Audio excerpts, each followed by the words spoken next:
Hey guys, the Common Man here. So today I've decided that it's time to clean and retune my Spyderco Paramilitary 2. This thing has gotten so much pocket time. It's honestly one of my most carried knives, and lately possibly my most carried knife just within the last maybe month or so.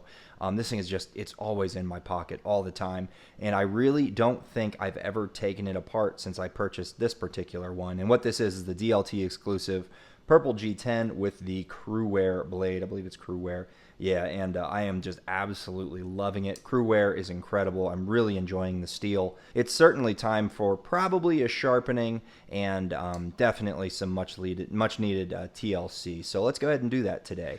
Generally what I do is I loosen that pivot first.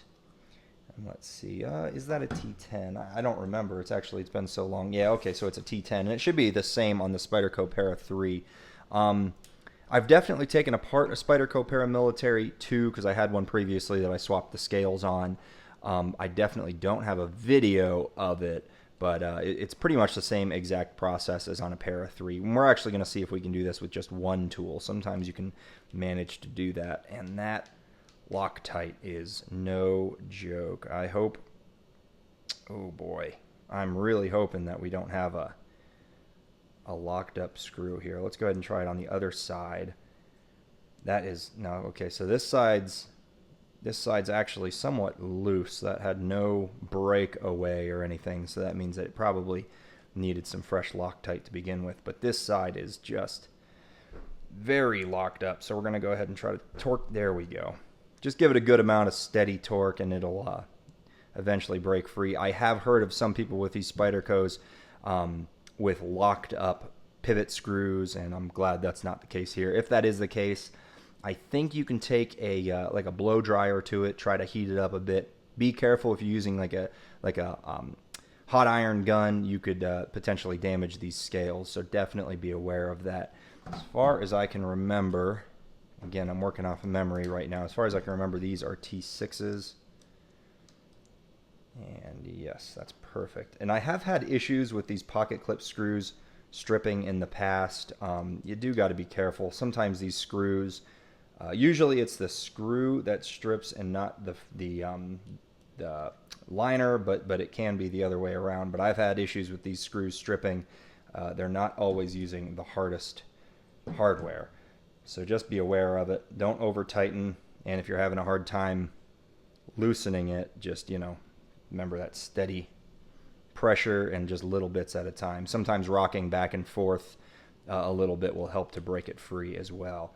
So that pocket clip is now off. Now we can go to the T8 and let's start working on those body screws. Alright, we'll just kind of get this started, and you can see, and this is one thing that always bothered me, is whenever they use those free spinning barrels or standoffs. But that doesn't seem to be a big issue. And let's see, I'm going to try to plan my attack here. I think what we're going to do is go ahead and move this scale entirely. Or remove, did I say move? Remove this scale. So we're going to go ahead and get these screws off. What I generally like to do is I try to keep the same orientation of the knife and put the screws sort of in an order to match up to that orientation. So this one's going to go here, this one will go below it, and then these ones will go right next to it. So just my own organization method. Generally works out pretty well. And that screws free, and then we will go ahead and it is a good idea to sometimes maintain pressure on that scale, especially once you get that pivot screw free, because sometimes things want to kind of pop out on you. That doesn't generally happen on this because of the lock style, but especially if you have a knife that's got springs in it, you got to maintain pressure on those scales, or else you're going to have stuff going flying, and that is no fun. And while we're at it, let's just go ahead and might as well just take all the screws out. Put that one right there, and then we'll go back to the T8. And this T6 we can, and I actually just felt this it just popped free a little bit. I'm going to get that T6 out of the way, and then let's go ahead with the T8 and just start. And this one actually, Might wait on that because this, like I said, this barrel is just spinning. So I think what we're going to do is, and this one is doing the same. So let's not worry about that. Let's go ahead and get all this stuff out of the way. And then what we're going to do is go ahead and separate it. And then you guys get to see just how much crud this knife has built up over the years. I think I've had this thing for maybe about 2 years now, something like that. And again, I've never disassembled it, which I'm not really proud to say, but that's just, it is what it is. When you've got a knife that you carry all the time, sometimes you're just more concerned with popping it in your pocket than actually maintaining it properly. And yeah, that is the case with this one. So let's see, there we go. I'm just kind of putting pressure against the other end of that barrel while unscrewing it, and it looks like that is giving me just enough traction to pull that screw out, and now that barrel is free. We're going to put that barrel there to match up with the screws, and then we're going to do the same thing here, and I'm hoping that it works, and it does. This is not going to work for you, this method. It will not work for you if you're using Loctite on these body screws, which is why I've stopped using Loctite on any body screws. The only place I really use Loctite anymore is just the pivot. And then this is the lanyard barrel, and let's see if this has got enough.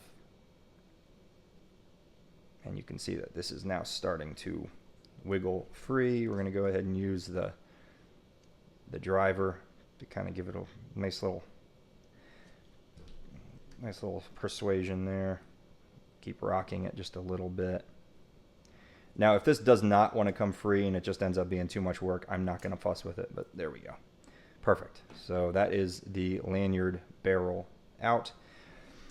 And as you can see, now we have a pretty much fully disassembled knife. We'll go ahead and get things oriented properly. We've got my phosphor bronze washer there. We've got the other washer here. And I can tell you this is an absolute, this is just a mess. This is so filthy. So what we're going to start doing is just wiping up all of these components. So I've got, this is 70% isopropyl rubbing alcohol. This is pretty good stuff. It generally breaks free any crud. Go ahead and get yourself your designated cleaning cloth. It's always nice to clean these occasionally. You can see this one has not been, but it'll serve my purposes just fine. So what we're going to do is just throw a little bit of alcohol on there. You don't have to use a microfiber. You can use any cloth. Just be aware if it's going to leave a bunch of lint behind or a bunch of fibers.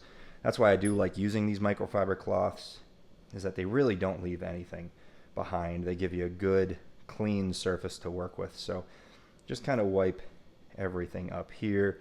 And then I think during this cleaning process, I'm probably just going to go ahead and speed it up because I don't think you really need to watch every step of this. Just make sure you wipe everything down really good, and I'd recommend getting into that little hole there, the pivot hole. So yeah, stay tuned. We'll just speed it up, keep on moving.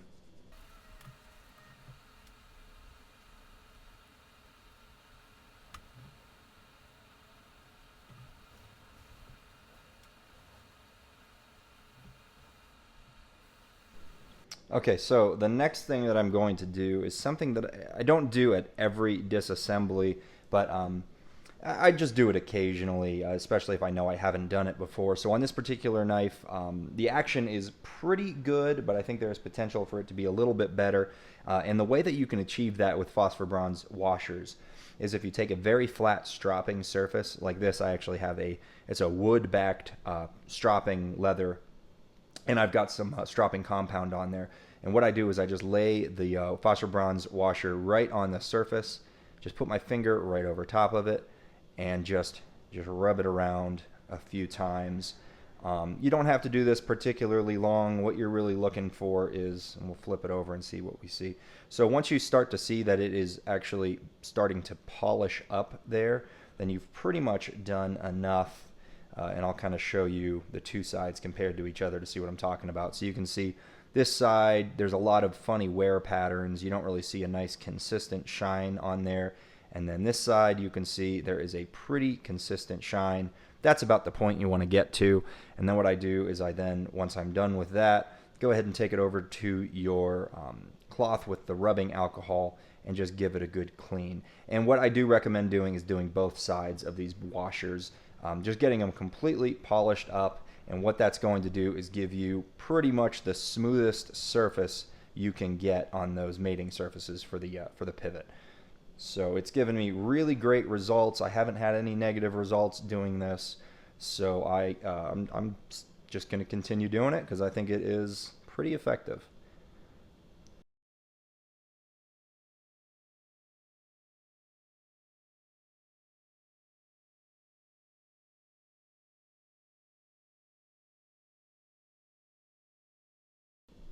Just go ahead and wipe up that blade one more time because I really want the mating surface on the blade to also be as smooth and clean as possible, just to give it the best action you can get.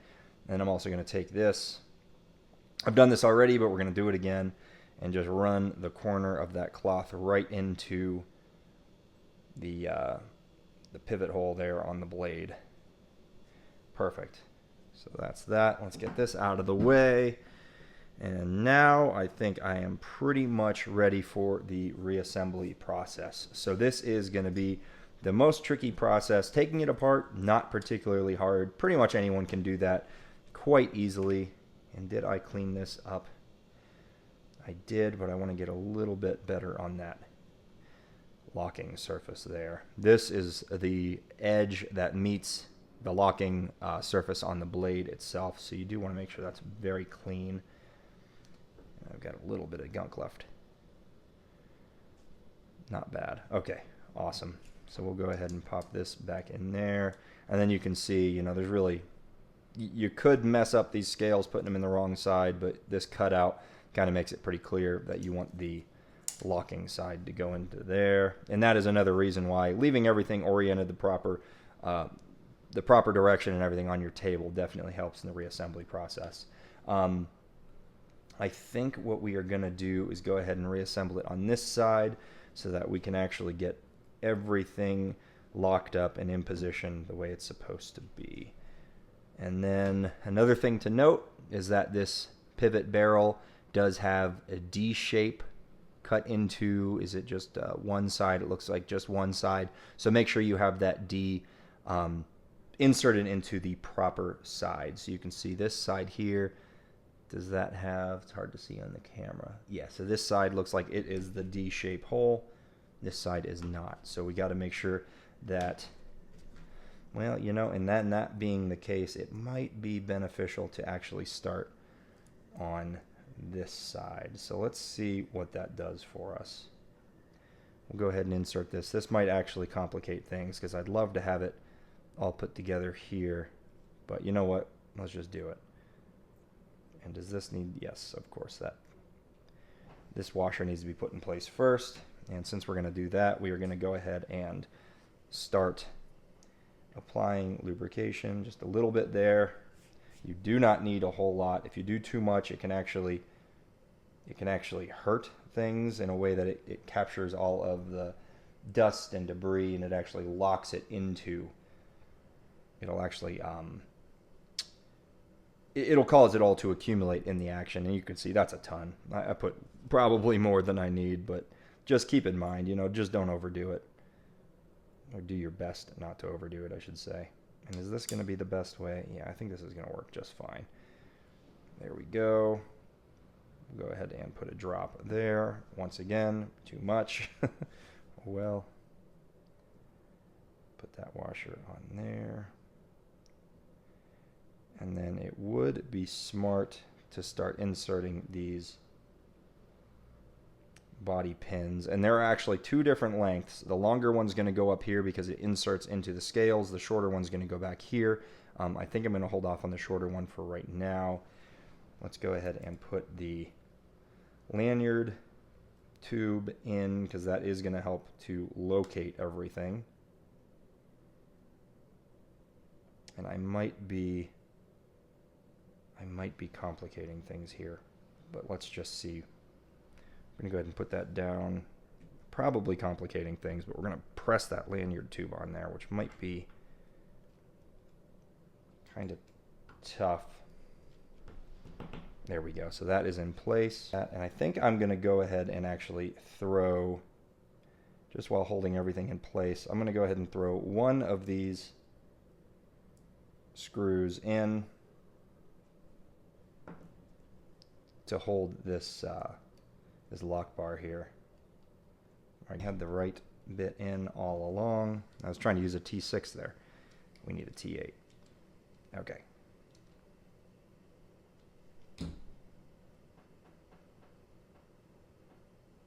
There we go. Okay, now that's in place.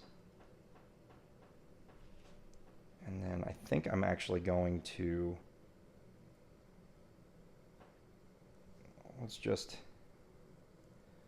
I might be able to make my life easier by inserting one of these pivot screws temporarily. That will be removed because we do have to put Loctite in there.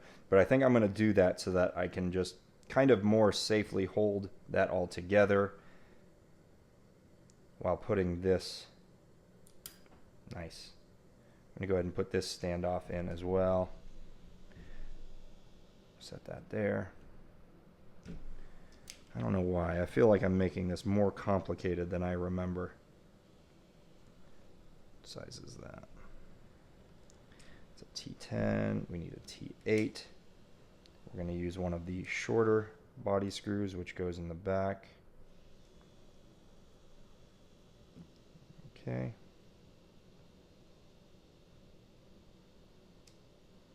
I think we can do something like that. Would have been smart to do this. Maybe make a mental note of that. put in these standoffs before you put the blade on. You can probably tell it's been a while since I've reassembled a Paramilitary 2. And then what we can do is go ahead and we'll just close that blade all the way. See if that gives us an easier time. And yep, that looks good there. That's all together there. And then let's go ahead and pop in our remaining body screws.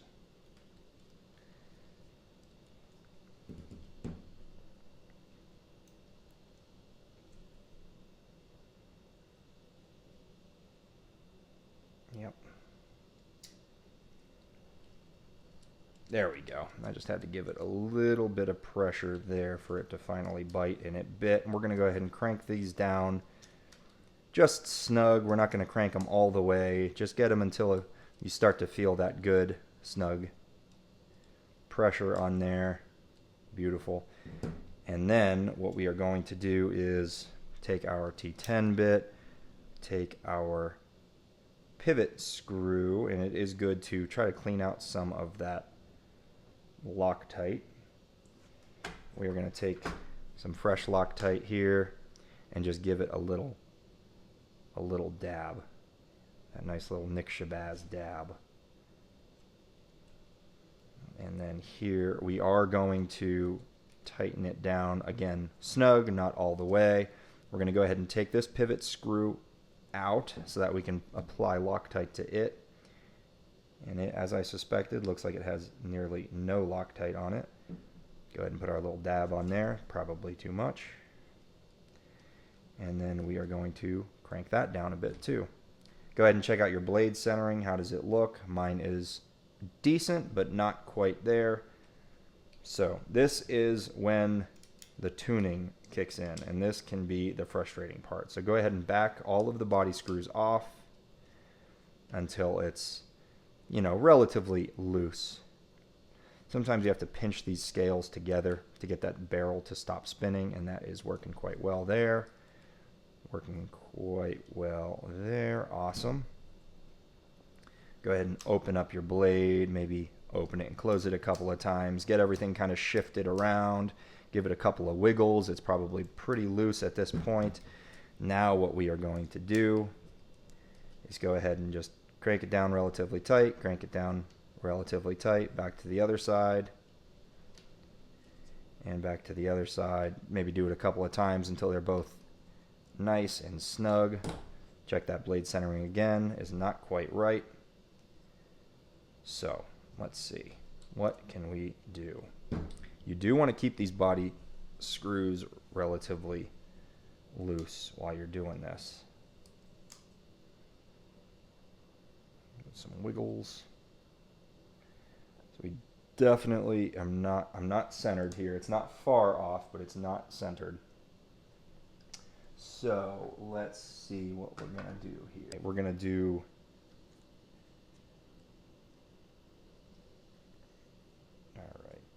So this is a method that I've used several times in the past, and I do not take credit for it at all. This is actually something that I learned from Metal Complex, and I think it's an excellent strategy. What you want to do is, depending on which scale the blade is favoring as you close it, you want to insert something in between the blade and the scale to push it pretty much all the way over to the other side. I don't know if I'm going to be able to get this thick enough to do that, but we're going to try it. And what this is just one of those Leatherman, it's from my Leatherman Surge. It's just that little sheath that the T-shank cutting tools come in. All right, so we've got that all the way to the other side. Now what I'm going to do is crank it down. I'm actually going to loosen it, let it kind of resettle, and then crank it down pretty much all the way. Crank it down all the way. And I'm even going to go back and get my body screws just barely snug. Just barely. That one's not wanting to. There we go. Yep, so that's just there. That's also just there. Yeah, these free spinning barrels can be pretty annoying, to be honest with you. All right, and let's go ahead and take this out and see what we look like.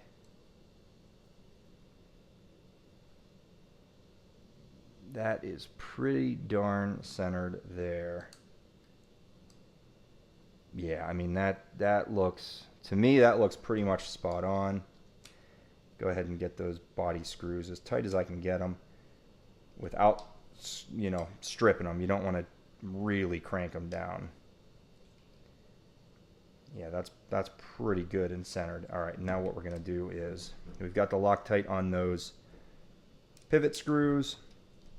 The action at this point is no doubt very stiff, which is what we want at this point. So what we're going to do is back it off just a hair on both sides. Now Spyderco is a little bit more finicky when it comes to this tuning, because you do have two pivot screws that go into a barrel that's threaded on both sides. So you're going to want to tune this action on both sides using both screws, and that's what makes tuning a Spyderco a little bit more finicky than knives that use a like a two-piece barrel and screw design, which is what I really prefer, especially today. You're seeing that so much more. This two-screw design is just, I think it's kind of outdated. I think people need to get away with it. That's my opinion. Okay, so we're getting there. It's getting a little bit looser. Now, one of these screws is already pretty loose, and I don't really want to loosen it anymore, so I'm going to have to start working the other side just to make sure that they both stay in. I don't want any screws coming out while I'm using the knife, or loosening as I'm using it. So this knife, or this screw, is much tighter. So we're going to just work that screw a little bit more, and we are starting to get a nice, more free action, but we're still not quite there. Let's check the blade play. No blade play, which is good. That's another thing you need to be watching as you're doing this, is making sure that you're not starting to introduce blade play. So I think this is the one that I was working on. Give it another couple of loosenings there. You can see it's still freeing up. Give it some, let's see, we're getting a little bit of blade play now.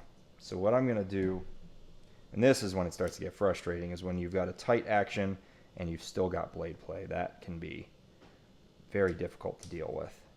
So what I do when that happens is I unscrew the body screws again to where they're just a little bit loose, and then I go back and tighten up the pivot a hair, maybe work it a little bit, give the blade a couple of rocks.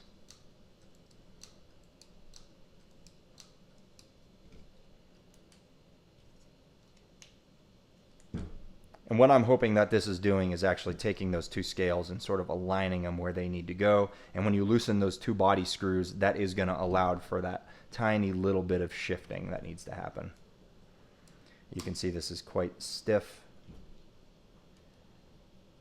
So we're going to just loosen it up again. Now this action is actually, that is actually feeling very nice. So we're going to go ahead and tighten down these body screws. We're going to do this one here. We'll just kind of alternate the way you would on a, like lug nuts or something. Do that. Do that.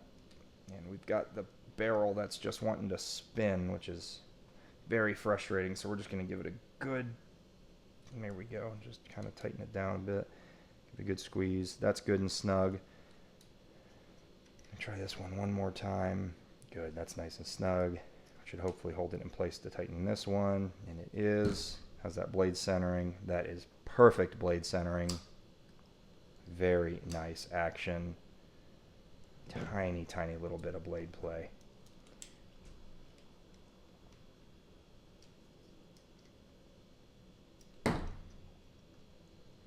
And that is just about there. Now we have no blade play.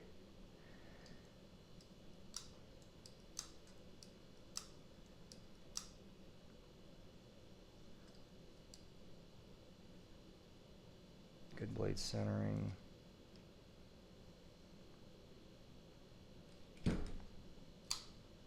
I will be honest with you guys. I love tinkering with stuff. I love, obviously, pocket knives and multi-tools and things. This part of pocket knife ownership is not always my favorite because it can be extremely frustrating. But I think we are pretty much where I want it. We've got no up and down, no back and forth, and no side to side.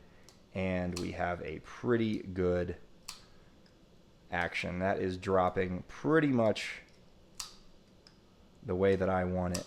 I could probably loosen it just the tiniest little bit. Tiny bit. That was probably too much. Just to give it that really nice drop. And there it is.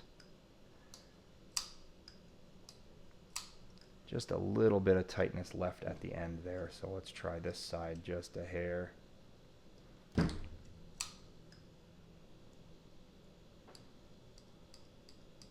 Yeah, weird. Got a little bit of tightness left at the end of the action there. So we're going to go ahead and we're just going to keep working that pivot. So I've got the blade play pretty much completely out. Just the tiniest little bit. And there we go. I'm going to say that blade play is gone. And it's got now a beautiful drop shut action. That is exactly how I want it. You got a nice drop shut action. A little bit of stiffness left on the end there, but I think that after using it a bit, that should work its way out. Good blade centering. No blade play. I think we're in good shape. We're going to go ahead and put that pocket clip back on there and call it a day. We're just going to keep working it. I think that tiny little bit of stick left at the end, I do believe, is going to work its way out. But anyway, guys, that's that. That was a little bit tougher than I was really hoping, but that's the way it goes sometimes. Anyway, it's nice and clean. It's lubricated well. Now I think it just needs a little bit of time to get that last little bit of stiffness worked out. I don't want to tighten it down anymore, or I'm sorry, loosen it up anymore and start putting blade play in there. So we're just going to call it a day. I am happy with the action overall. Yeah, just an incredible knife that certainly needed a little bit of love. So thanks for hanging in there, guys. Sorry that ended up being such a long video, but I appreciate you sticking around. Anyway, if you want to see more of my knife and EDC content, please consider subscribing. I would love to have you.